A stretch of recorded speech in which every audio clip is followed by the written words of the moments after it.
gargaarsa keetiin duuti koo nafe Adaaf abbaa koo caalaa nattaanta maqaa kee jajuuf kunuun xinnaata Anoof murteessanii gara kee dhufe gargaarsa keetiin duuti koo nafe Adaaf abbaa koo caalaa nattaanta maqaa kee jajuuf kunuun xinnaata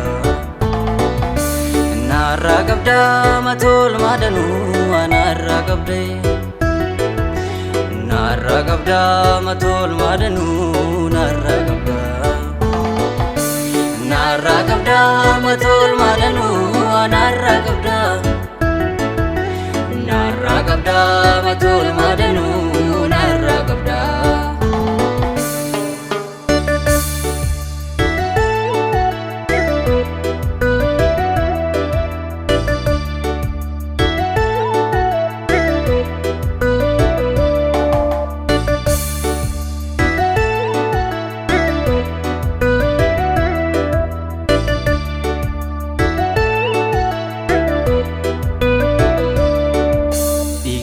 Kullu anaaf lolaste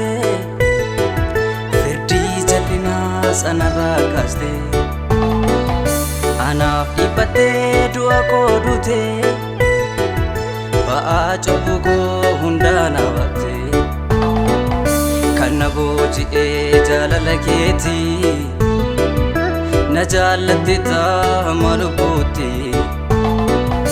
kan na booji'ee jaalala keetii Nazalati ta malukuti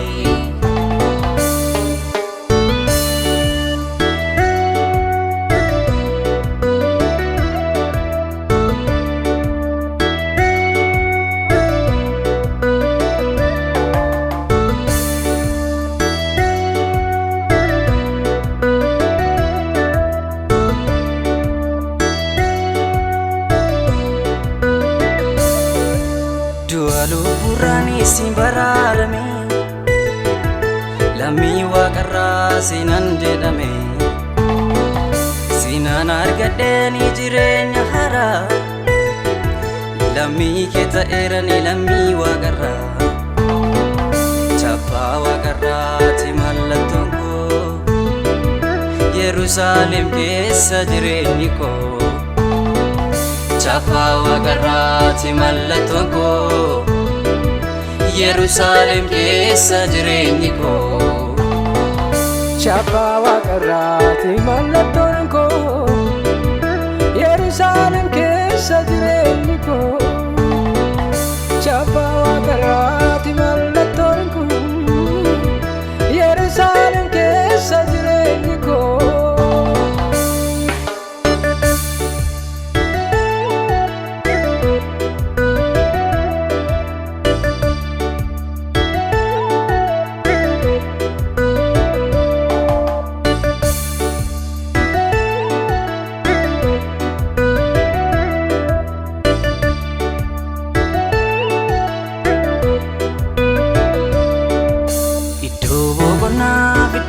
galfi kanuma hin qabne nufi mana kee keessa anaaf kenname dhaala koo isa anaaf qoodame kan hin dulloomneef daanoon hin nyaanne naaf kennameera kan hin moofofne kan hin dulloomneef daanoon hin nyaanne Naaf kennameera kan hin moofofne Narra qabda matol madanu narra qabda Narra qabda matol madanu narra qabda Narra qabda matol madanu narra qabda Narra qabda matol madanu narra qabda Seni gara kee dhufe gargaarsa keetiin duuti koo nafe Adaaf abbaa koo caalaa nattaanta